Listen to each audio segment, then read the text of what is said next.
Good morning, good afternoon, good evening, everybody. Thank you for joining us in our second webinar in the series. Um, we are focused today, particularly on remote production, but with a slight a change in it of balancing your work life and yourself with remote production in mind. Today's guest is Zeb Chadfield. He's the CEO and founder of a facility, The Finish Line. And today's conversation with Zeb will cover, how we can pivot our productions to work from home. And Zeb is an advocate for well-being, and he's an expert on remote collaboration and remote production. And we will talk to Zeb in depth today, not only about technology and remote production, but also wellness and mindfulness in your productions, in your technology partners, or in your facility, of how you can use technology for remote production, but also to keep staff and at the forefront of your minds. So good morning, Zeb, or good afternoon, I would say. You're in the UK. Yeah, hey, good morning, Lee. So Zeb, thanks for joining us today. We really appreciate it. I believe you've got an amazing story to tell, which we'll get through today. But I guess, just for people who are on the call, I'd like to give them a bit of a background on you. How did you get started in this industry of TV and post-production and essentially get to where you are? Yeah, well, I'll try and keep the story as short as possible because there's a lot of different things going on there. But I basically left home and got into things relating to post-production when I was about 15 years old. But even before that, I'd been hooking up VHS recorders and editing adverts out of Young Ones episodes and things like that I was recording in the evenings. So I was always kind of drawn to this, but I come from a family of hunters and farmers and fishermen, and so I kind of didn't really think that this world was something that was accessible to me. But when I was young, I sort of managed to kind of keep learning this craft anyway, buying the equipment that I needed, getting hold of the software that I needed to sort of learn how to do more of it.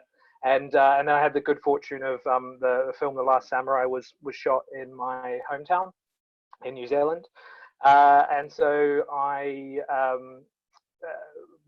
for reasons unknown, managed to get introduced to the stunt coordinator who was looking to film and cut together choreography that he could then show to the director, and wanted some help and got pointed in my direction. It was a small town, so that kind of thing happened.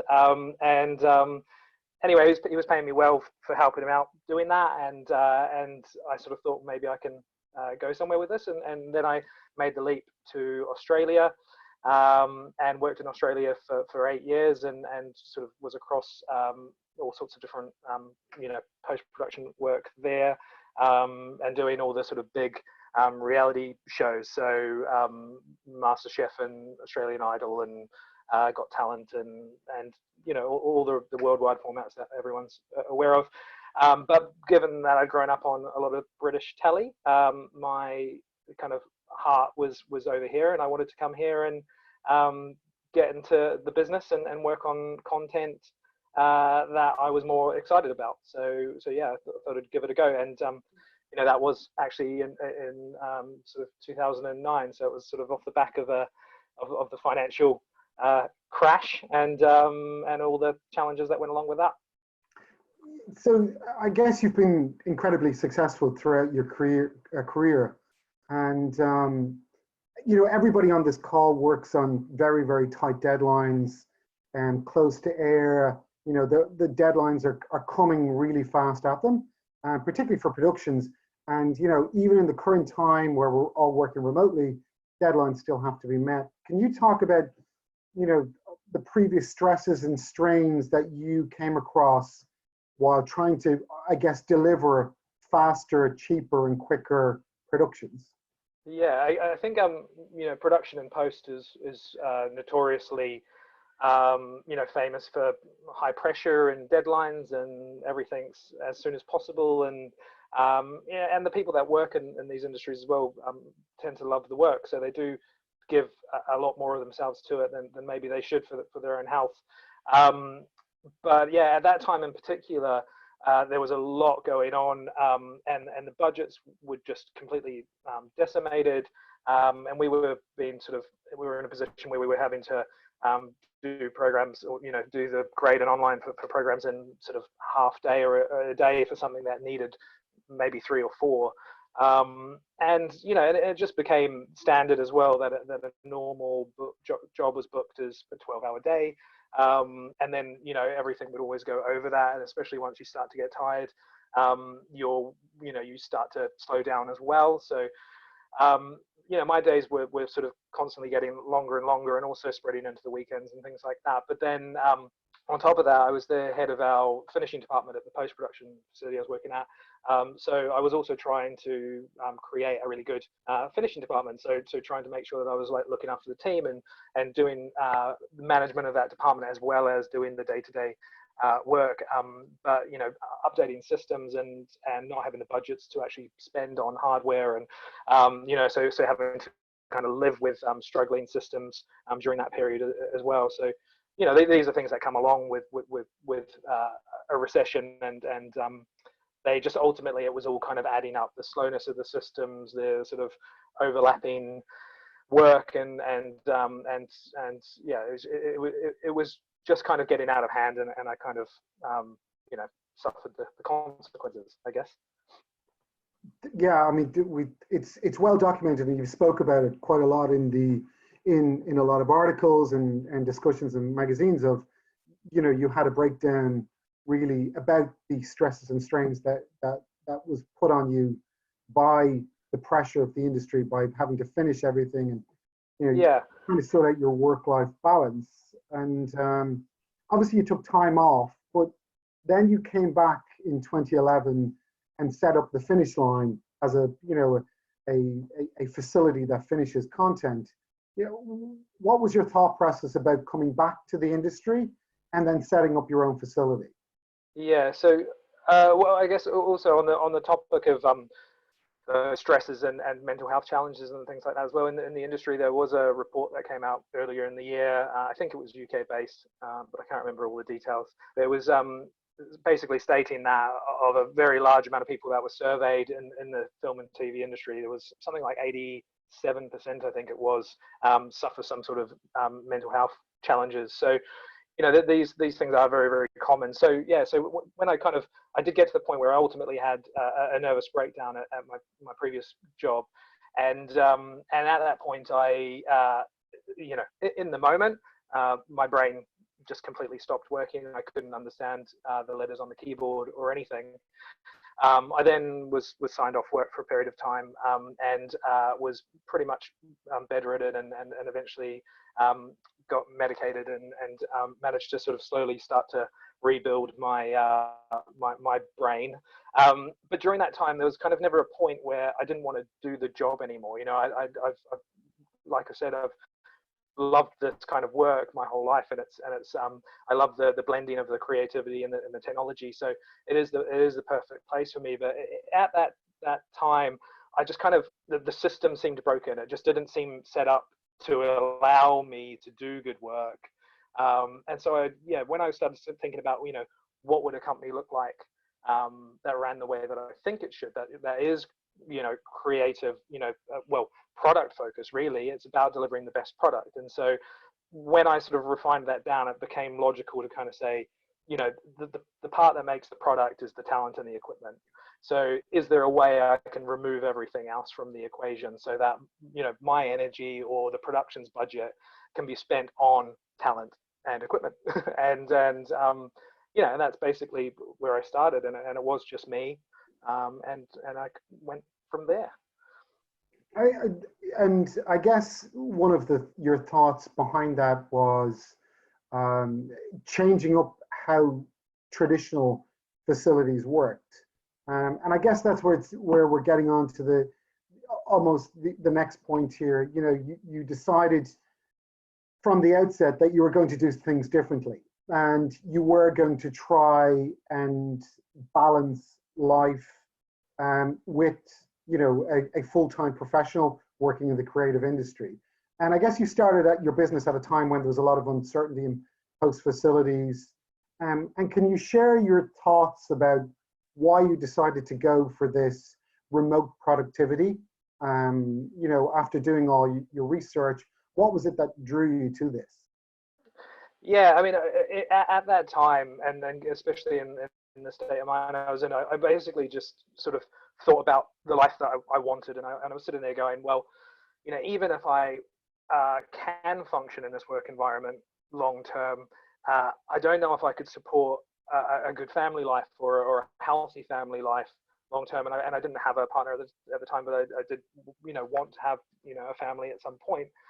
And I didn't know how that was ever going to happen. And so when I started, you know, building the company, and, you know, early days, everyone was telling me that nothing that I was talking about was going to work, and it's just not how it's done, and the industry just doesn't work like that. And so I kind of just said, well, it doesn't really matter, you know, I only need to make enough to pay the bills and stay afloat. I'm enjoying the work. If I get a bit more free time, then you know, that's fine too. So I wasn't really at any point, and even still not trying to sort of build an empire of any sort, but I just kind of, I could see that all the tools were there, everything was accessible, and also the fact that I could have access to all of these tools that I could actually move with me. You know, the big workhorse systems that I started out on weren't really necessary anymore, and things started to get smaller.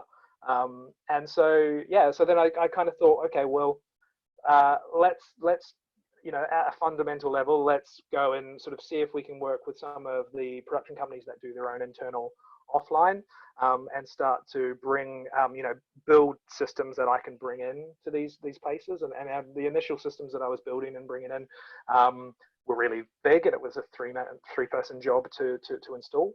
And then obviously those shrunk down. And then, you know, as the years kind of went on, especially early on, I didn't want to take on very much work, and I started getting busier and busier. And so actually we grew because I didn't want to do the work, not because there wasn't enough work. So there was obviously a market for it, even though, you know, like I say, everyone was telling me that there wasn't, and it didn't make sense. And, you know, in terms of your clients that you're dealing with today, can you just give us I understand, you know, we all understand that we can't name certain people here, but can you give us a kind of a rough flavor of the type of clients you're working with today? Yeah, I mean, so the majority of our work is long form factual work, so you know, documentaries and things like that, and we're finishing you know, projects for production companies, and mostly in the UK, but internationally as well, that all do that kind of work and deliver to all of the UK broadcasters, as well as you know, OTT or SVOD services. We're even doing, you know, 8K work for NHK in Japan, and yeah, so we, you know, we've got everything from, you know, very basic you know, shows that we're sort of turning over daily, to big 8K productions or HDR and Dolby Vision productions. And, you know, so the work for us really is to make sure that clients have as good or better of an experience as they would in a traditional post-house environment. Yeah, and I guess, you know, you're dealing with all these other companies who are facilities or production facilities that are working in the confinements of, you know, a building or a facility. You know, what was it like to get them to embrace remote production and working with you? You know, was it a difficult step for them? Did they understand it? How did you approach them to say, you know, almost the stepping stones to get them used to working in this remote environment? So early on, it was very, very difficult because we didn't have a brand or a track record or any, you know, any reason for them to trust us. And we were just really lucky that every so often we would kind of end up in a meeting, or, you know, a production meeting with someone that would be like, yeah, you know, let's do it, that's fine, like let's give it a go. And obviously, once you start to get a few shows behind that you can use as an example of how you've done things, then things can sort of lift off from there. So yeah, I would say it would have taken a few years early on to kind of get any kind of sort of traction. But then once that started, we were just doubling in size every year after that point. So yeah, it kind of took off. But yeah, getting people around to different ways of working. Early on, I actually tried to change too much too quickly. I had a very much actually the way we're working currently is what I wanted the company to be from day one. But I found early on that too much change was distressing for people. I think that most people want to kind of understand the process, and I was early on trying to change too much too quickly. And so what I then did was sort of revert back and try and actually recreate as much of their normal process and the normal experience that they would have, and then slowly sort of, I guess, transition them to different ways of working and different ways of thinking about things, how things sort of had to be done. Yeah. And I guess you've been using almost the best of breed tools across all of them, and you've been using remote production in a cloud environment. I guess that's where we're at the point where we're talking about navigating change. There's so many people on this call, from education to commercial to broadcasters and to corporations. And they all need to navigate these waters of the COVID crisis that we're in at the moment. But they all still need to work, right? They've all got content that they still need to work with. And I guess you can probably give a good understanding of how to adapt or how to pivot the business in these current times. And I guess this methodology that we're talking about, you've almost put this in play 5 years ago. So you've probably gone through all the goods and the bad points of doing that. Yeah.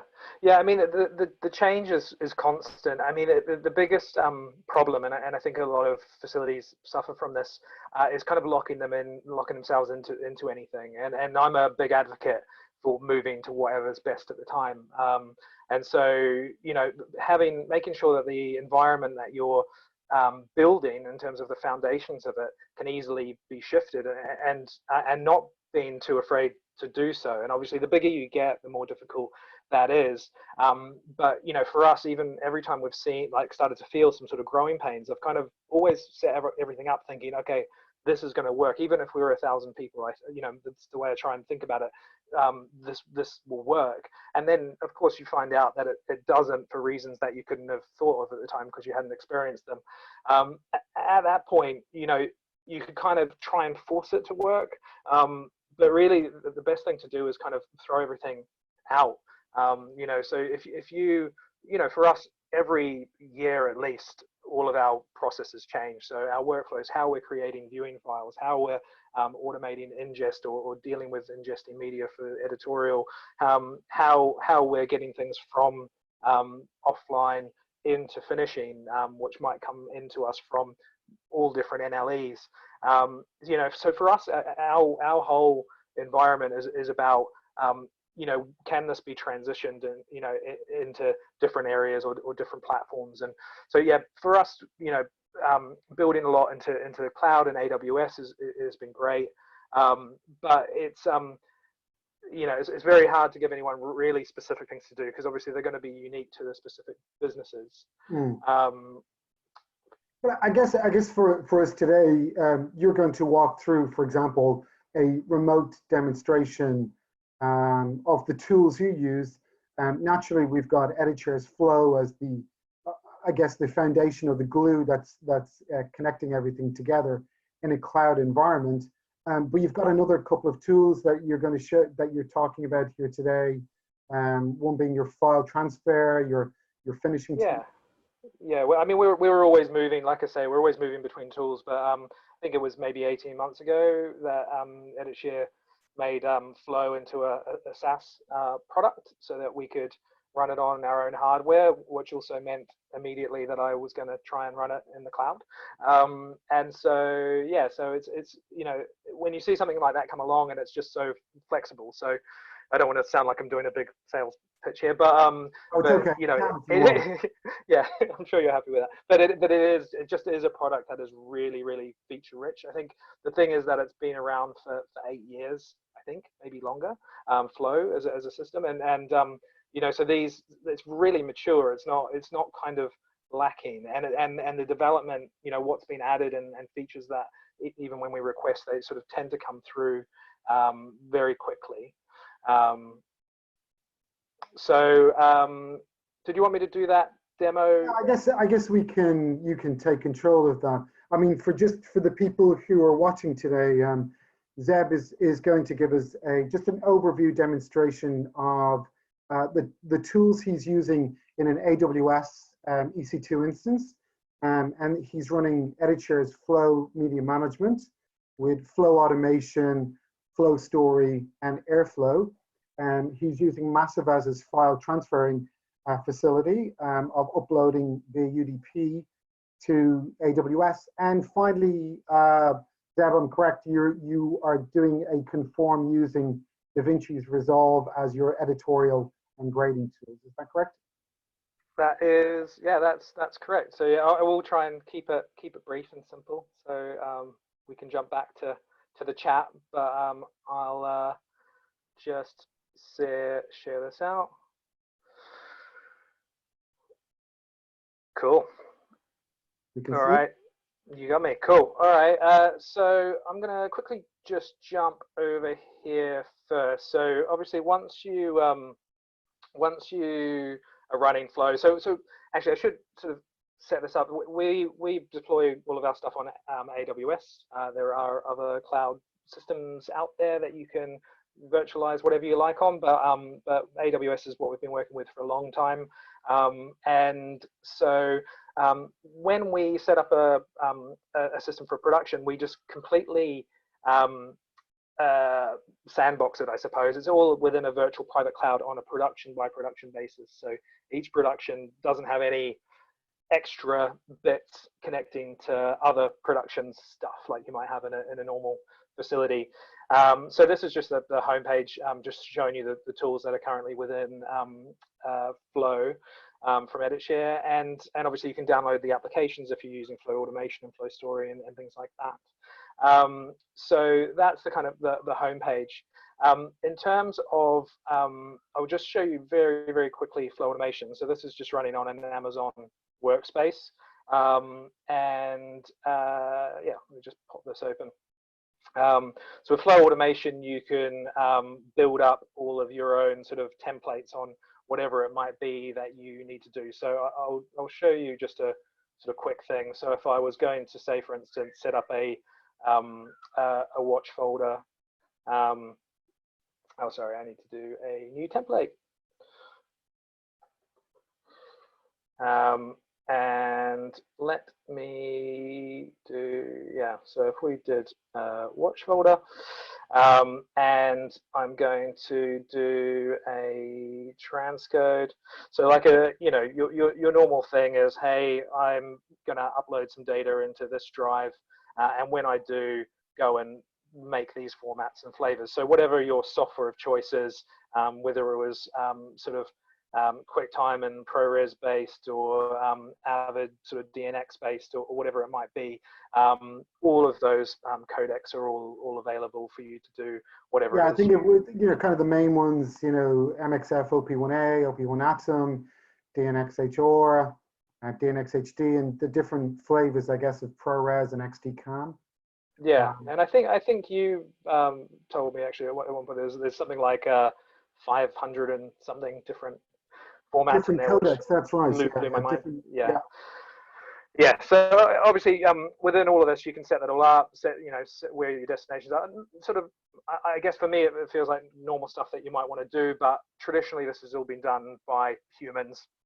And there's a few different automation systems out there, but this is all obviously integrated within the Flow system. So the beauty of it is that it kind of comes as part of the package, and then you can kind of build out as many different tasks and triggers and things that you want it to do, and even have it sort of send up to S3 or to Aspera or whatever it might be at the end. So I just wanted to point that out. And obviously this is what I'm running here is just a normal Amazon workspace, which I could sort of do everything within here, but I wanted to sort of save my bandwidth and do some of the stuff locally on my computer. So I've got a few things running on my system as well. So a normal system that we might put in place for a production would be that we'd set up a massive portal for upload. So that's just a high-speed upload where people can just transfer their data. So they might be out shooting remotely or currently using a crew remotely to shoot. If they're somewhere where they're allowed to be out, they would then upload those rushes into here, and all of those automation tasks would be set up to take place in the background. And then within Massive, this is actually uploading into an S3 portal. So those portals are mounted here on within Flow Control. And then you can set up all your sort of scanning. So at the moment, I've got it set to do that automatically, and also the proxy settings in terms of what sort of bit rates you want it to use when you are making these things. So that's all kind of the back end. I'm not going to show too much of that because I don't want to sort of go in and show too much sort of personal data within there. But then the next thing that will happen is obviously the footage that's going to be generated is going to pop up within Airflow. So with Airflow, that's again a web-based access platform. Here I am using my footage from my wedding that I'm still yet to edit. As much as like every professional, Zeb, an electrician needs to fix the sockets at home. A painter needs to paint his house. An editor and a grader needs to edit their own wedding video. Yeah, and I get told that by my wife almost daily. So eventually I'll do it. Maybe a 10-year anniversary. But yes, so within here, obviously, it's a viewing platform, and obviously, while I'm streaming, this is all accessible for me to go and play and all of that sort of stuff. So, I just wanted to sort of show that platform. It's a really easy, like I was saying before, when you trying to move a production or a production team into new ways of working, it's really helpful to start with something simple. So I rather than talk about Flow with a client and all of the amazing things that it can do, I tend to just sort of focus on this aspect of it and just sort of, it's a common request, can I look at my footage? So being able to speed up the process between shoot and someone actually looking at their media and starting to think about how they want to start bringing things together is a pretty helpful thing. You can obviously secure everything in terms of locking down what storage is available and all of that sort of stuff. So I am going to jump over to Flow Story. And within Flow Story, the interface is similar. So when you move from Airflow into Flow Story, it doesn't necessarily feel like a foreign thing. And again, I'm working here, pulling those same proxies off the cloud. And I guess for some people, Zeb, here who don't know what Flow Story is, it's just a simple, lightweight, professional editor built into the Flow UI. So you can edit proxy-based content online or simple start editing straight away, right? Yeah. I mean, I think that something that a lot of people I don't think know is that EditShare own Lightworks as well, which is a pretty famous editing system and used on feature films and all of that sort of stuff. And a lot of Lightworks has been sort of brought into Flow Story. So when you jump into sort of the edit side of things, you're actually working in a fully fledged editor, and there's absolutely nothing there, in my opinion, stopping anyone from actually completely cutting their whole whatever it is they're working on, film, music video, TV show, because it does have everything in there. You've got color tools. You've got all the basics, tightline and these sorts of things to kind of work with, and you can work with all your media remotely or locally, and you can also upload. Like if you do voice record, you can upload it into whatever your flow server is for other people to be able to review and things like that as well. So yeah, so I mean, I didn't want to focus on spending too much time on this, so I will move things along for you. And so the main thing is, once you get to a point where you've locked everything off and everyone's happy with your wonderful film, you can then take that out. And so what's really cool here is the interchange, because you can actually send things from Flow Story to FCP, the classic FCP 7 XML, which goes into Premiere and Final Cut 10 and AAF as well. So whether you're going into Media Composer or Premiere or Final Cut or wherever you're going, it's possible to pull your sequences through, and it will have all your audio automation and various effects and whatnot as well. And in this one, I'm going to be using the FCP 7 XML because I am going to pull this into Resolve. So I'm going to just chuck that XML over here, and then I will hide Flow Story away. Cool. And then so within Resolve, I've got the access to that same media that I've used within Flow, and I can jump in there, pull in that XML, and I'm going to say not to automatically import anything, and I'll just go OK and let it look within that footage, and then you've got a conformed timeline. So I won't play through that too much because I'm not sure if the sound's going through to you guys and it's going to annoy anyone. But yeah, so at that point I can obviously take over, grade my my film, add captions, and all of the rest of these things. So I guess what you're doing here is you were doing a lot of the post, the offline, the editorial, the indexing, the metadata on your cloud environment, and that can be done from any location.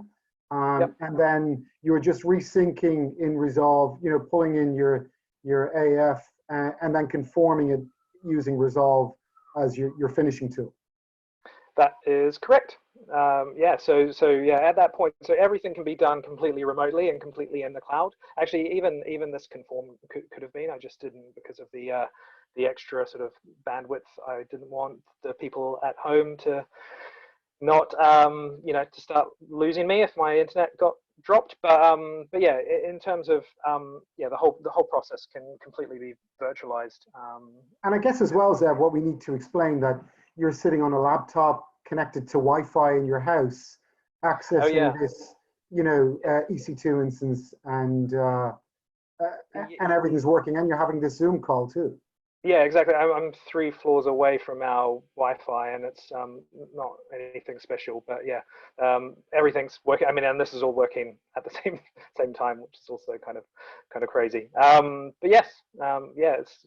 I mean, all this technology is there. It's very robust. I think people haven't made the move to it. Especially in traditional facilities, you've got a lot of equipment. And I don't know if you want to grab the screen back now. Yep. But yeah, traditional facilities, you've got loads of equipment in place, and you're trying to take advantage of all of that and make sure that it's paying for itself. Whereas because this is all virtualized, we can just always run the latest of whatever we can get access to, and then you just need to make sure that you're on top of your sort of billing processes to be sort of, whether it's to be charged by the hour or day or whatever it might be, rather than what might be sort of the traditional sort of approach. Yeah, yeah, I think it's really interesting, Zeb, particularly because you've been doing this for so long already, and you're choosing the best of breed technology and best of breed hardware. And I guess you're challenging yourself and your company on a constant basis not to stick with the status quo, to challenge yourself, is there a better way to do this? Yeah, yeah, that and also to have conversations with software developers, you know, like talking to the guys at EditShare or various companies, Blackmagic and everyone, you know, we put feature requests forward. We don't necessarily expect them to be implemented, but having those conversations as well. If there's something where you've got a sort of you've got a sore point and you're thinking, geez, I could make this a lot quicker or a lot more efficient or a lot easier if I was to have this one little feature change, you may as well ask for it, because you know a lot of the people making the software aren't actually using it in the same way that you are, especially, and they won't necessarily know that that's something that you want solved, and sometimes it can be really easy. So we always like to send our feature requests out, and then if there's things that are becoming a real problem, then you know you've also got to keep evaluating new tools. So you know I'm loving Flow right now, and hopefully it keeps your developers on their toes to know that I would move if something else better came along. So it's right now it's the best product on the market for what we need it to do.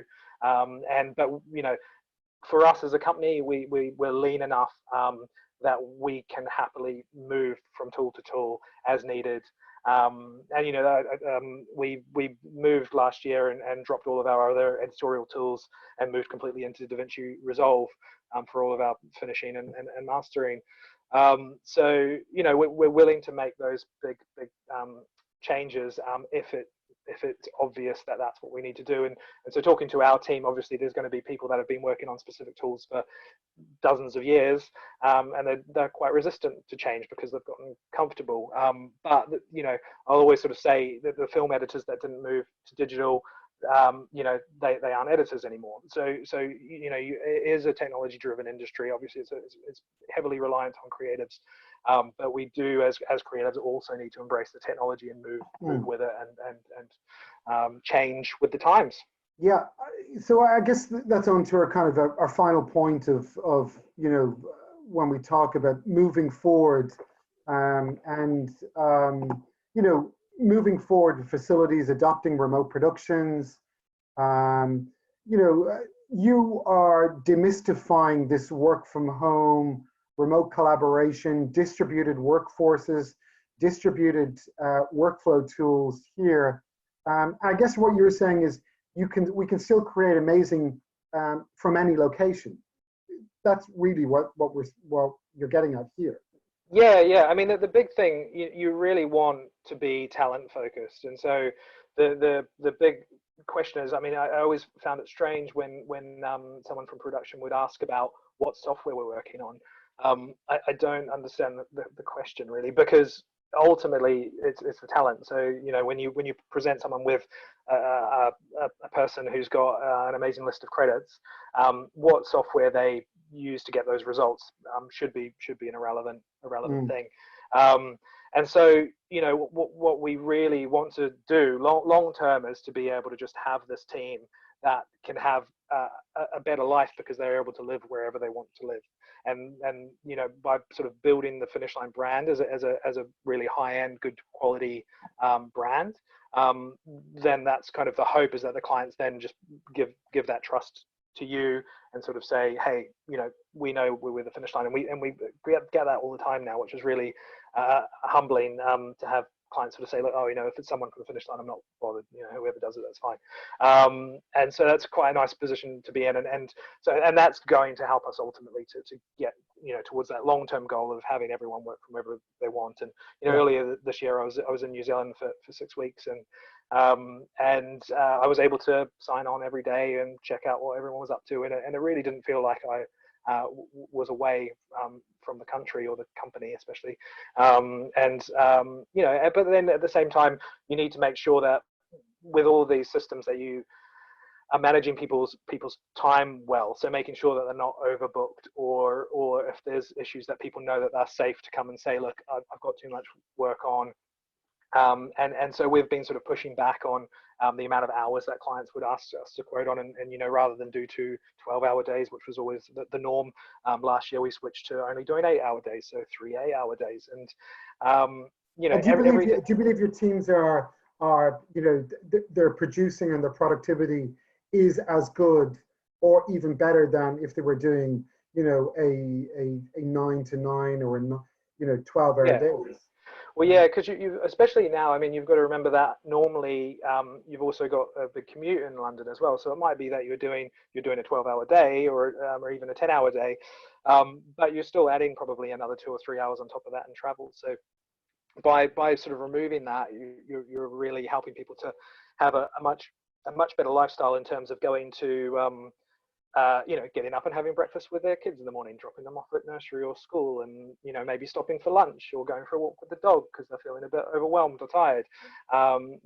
Making sure that everyone is ultimately ideally taking better care of themselves, but also that is also our duty to make sure that we're taking care of them, and we have sort of units of metrics that we can measure to sort of make sure that they're not working too much, and even pulling them up, because like I said before, we love our job, and we're going to always probably overwork because we really enjoy what we do, but at a certain point the quality of our work doesn't actually keep improving. So you need to make sure that there's someone or some sort of principles in place to try and help people to switch off and sign out of everything, or set their phone to airplane mode, or which is hard for a lot of people, right? It's even this here, it's by your side constantly. It's trying to switch off from it so you can be creative during those hours. Yeah, I plug mine in at the door when I get home. That's a good tip for you. So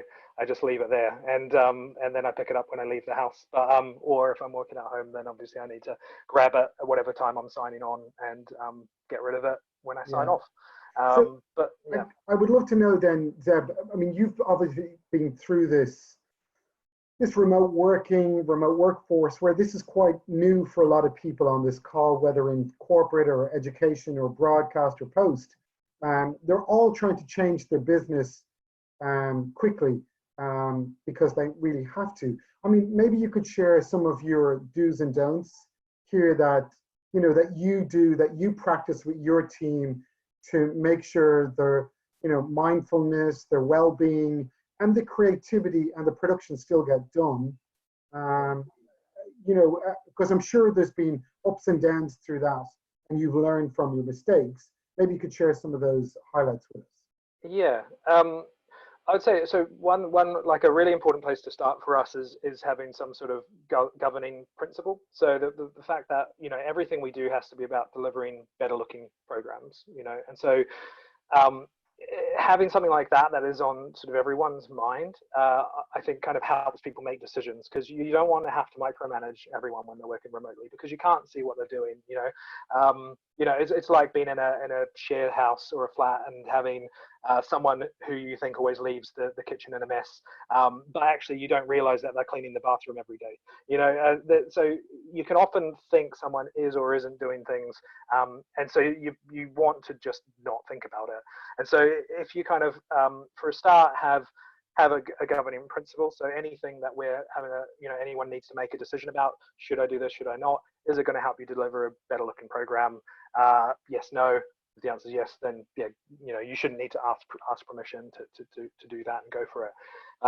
And then you've got obviously the way that we work, we've had the luxury of being built this way to begin with. So as we've adapted and we've seen new sort of challenges or strains, we've found solutions to those problems. And early on, communication was a big problem. So we had messages, and I think most people are probably used to this, coming in from everywhere. And there was Viber and Slack and email and text messages and Facebook messages, and it was just coming in from everywhere. And so we sort of had an internal thing to just say, like, no, all internal communication will be on Slack. And then we wanted to then, make sure it was then easy for everyone to have, also every conversation is encouraged to be an open conversation. So that obviously when you leave an office environment, you miss out on your water cooler moments where, like I always sort of reference people sort of having a bit of a chat between each other, and then someone overhears it and goes, oh, that's a great idea, I should know about that. So we want all the conversations to be on specific channels in Slack, where anyone from the company, they don't have to be involved in those conversations, but they can be if they want to. So if there's a communication going on say our EditShare channel or on our Blackmagic channel, anyone from the company can read that and learn from it, or participate in it. And so having that kind of stuff happening, actually, when we go in and work with various production companies, often we'll swap out a person just because of scheduling conflicts and things, and there'll be like no sense of change, and we'll always sort of follow it up with the client and say, hey, how did everything go with the changeover between so and so and so and so, and they'll just say, I don't know how you guys do it. Everyone seems to know everything and be aware of what's going on and where everything is, and all these specific bits of information. So making sure that information's available, and also making sure that everyone feels comfortable to speak openly, and also be made aware of mistakes so that we all learn from mistakes. But also we've got an awesome channel where we like to tell everyone how awesome everyone is. So whenever we get great feedback from clients, we're always sharing that kind of information as well to make sure people are sort of recognized for doing something great and getting good feedback, and making that public too within the team. And so, yeah, so beyond Slack is obviously, we're sort of got most of our IT infrastructure within G Suite. So we've got team drives for various things. All the projects are managed through a centralized system that we use called Scoro, and that integrates with all of our accounting systems. And so all the information anyone could want to get at any one time is available to them. And trying to avoid an information overload is the big challenge. So whenever I start to see, oh no, like this is unraveling, there's a little bit too much information happening. Can we refine it? Can we get it all into one place? So I think it was maybe 2 years ago now, we brought in a little production Bible, which was basically like a cheat sheet for each project. We've also got a company wiki. So whenever we have workflows and guides, they'll get written up and in there. And then we'll also try and get, say for instance, a new person like a runner, if there's something that they don't know how to do, if it's not already there, we'll ask them to either work with one of us to figure it out, and then for them to write a guide on it, so it's written for someone from their point of reference. But also the runners and the assistants, the people that also come to me or to us as a company with loads and loads and loads of great ideas for new things that I'm not aware of, that we haven't tried before as well. So yeah. Well, I guess what you're saying is that you've got a completely open, transparent group of people working collaboratively, distributed, and I suppose what you're saying is we can have it better. You can't have everything. You can't have everything, but you can have a better work-life balance by using distributed and remote product and using technology as the facilitator. Yeah. I mean, there's a really good example of that actually is the I've kind of seen a lot online at the moment of a lot of the facilities trying to sort of put together live review processes and all these kind of things, and there's certainly a place for them, but we've been lucky in that we have our clients sign off a play link before we deliver a file, just to kind of say yes, that is perfect. So when we sort of obviously got into the situation that we're in with everyone being at home, we're in a better position to kind of get clients over to doing their online and grade reviews in that way as well. And the thing that's worth kind of keeping in mind is the fact that even though in a normal facility you might sit there and watch things live, there's actually, you're being charged by the hour for that luxury. So when you actually remove that part of the process and actually view, obviously we can encode a good quality file, send it as a secure play link for someone to watch, but then they can spend as long as they like watching it, and they can go through it multiple times if they want to. They can go back and forward as much as they want to, and they're not on the clock in terms of being charged for talent and suite and everything else. So you definitely have to kind of think about actually what is best, and just because we've always done things a certain way doesn't mean it is the best way. And I think that's a good example of the fact that not only can our talent kind of get their file out at whatever time it is that they get it out, and then go off and have dinner or lunch or whatever it might be with their family, but also the client who's viewing the file can put it into their day and in an appropriate space as well. Yeah. Okay, brilliant. Zeb, I'd like to thank you for joining us today. We do have some Q&As coming in. A lot of people looking for you, Zeb, to demystify a lot of remote production questions. Let me just pull some of them up here. One here for you, Zeb. In terms of, what percentage of your artists are using virtual hardware versus traditional machine in the facility? So the with virtual and physical, it's a complicated thing. So currently, still, obviously, we're in the finishing end, so there's a lot of physical hardware, and because we're working on a large amount of raw media, and putting in the infrastructure, because traditionally we would our team would go into a production company and we would have a finishing system installed and the talent would go and work there. We're under a lot of constraints in terms of how much bandwidth we can get access to. If we functioned in the way we're functioning now permanently, we would actually put 100 meg or possibly 1 gig lines in everybody's houses or offices if they chose to just have an office close to home or something. But as it is, a lot of this is all happening on hardware and drives and things like that. So some elements are still that physical approach, especially because we're grading, we're working on grade 1 monitors, we're working on the full resolution. So at the moment, our virtualized systems are everything that supports the production team. So we would happily have our offline things virtualized, all of our ingest processes virtualized, and basically everything that isn't grade online and QC mastering, although there's things in that place that we can do, but like I say, the physical location of where we may end up working on jobs from job to job does limit that to an extent. Another question for you, Zeb. Are you using Teradici, or have you found a better PC over IP product? Or Teradici is still my favorite. I'm always, again, like all of these things, I'm constantly testing different things. I think it's a nice DCV that I've started playing with recently as well, which I think Amazon's acquired. I can't remember, but yeah, my favorite still is Teradici. Another one for you here, Zeb. Do you provision your own DaVinci editor in AWS, or are you using another service? So are you running an instance of Resolve in the AWS environment on their own hardware? I guess no, both really. We build everything ourselves within AWS. So there's nothing currently that's being provisioned by suppliers for us. Everything we're doing ourselves.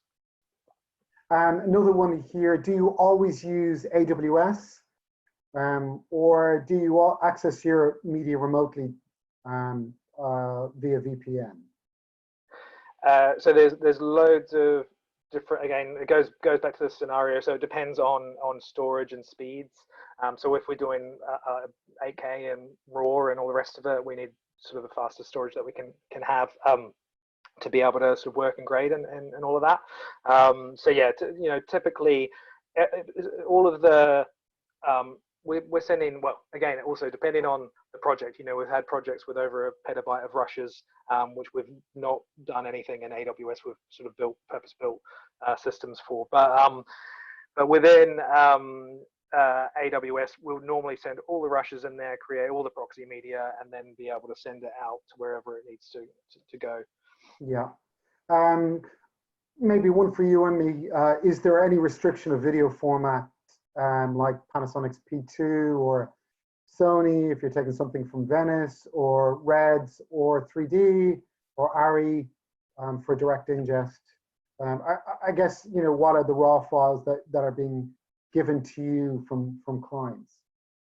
Yeah, I mean that in terms of all the formats that are supported in Flow. Well, I guess for Flow, I can answer from Flow, but in terms of what formats you're seeing from your clients giving to you and your employees? We're just proxies. It's everything. I mean, especially in the factual world, you could have 20 different formats in 1 hour of TV. So yeah, we're used to just getting everything. And we actually work with all the production companies that we work with. Typically try and as much as often as we can be in green light meetings to have conversations with us and our audio partners, Vaudeville, try and get in there and have a chat, find out about all the formats, try and sort of bring up any potential pitfalls, as early as possible, and ideally start doing camera tests and things like that as soon as possible. You know, in our workflows, we've developed a lot of sort of similar to sort of drama and film workflows. We're actually have an element of QC actually in the ingest process. So we're actually wanting to put the media up and spot check it before being, you know, before it's been transcoded, so that we can feed back to production as early as possible. So rather than finding out that we've got problems in the finishing suite, we're actually trying to eliminate them early on. But yeah, we've never had a format that I've run into any kind of issues. Yeah, I mean, from our point of view, from obviously the manufacturer's point of view, we're supporting OR3D and P2 and I think I saw something the other day for Blackmagic Raw as well. So yeah, that's right, Blackmagic Raw too. And we'll take one more.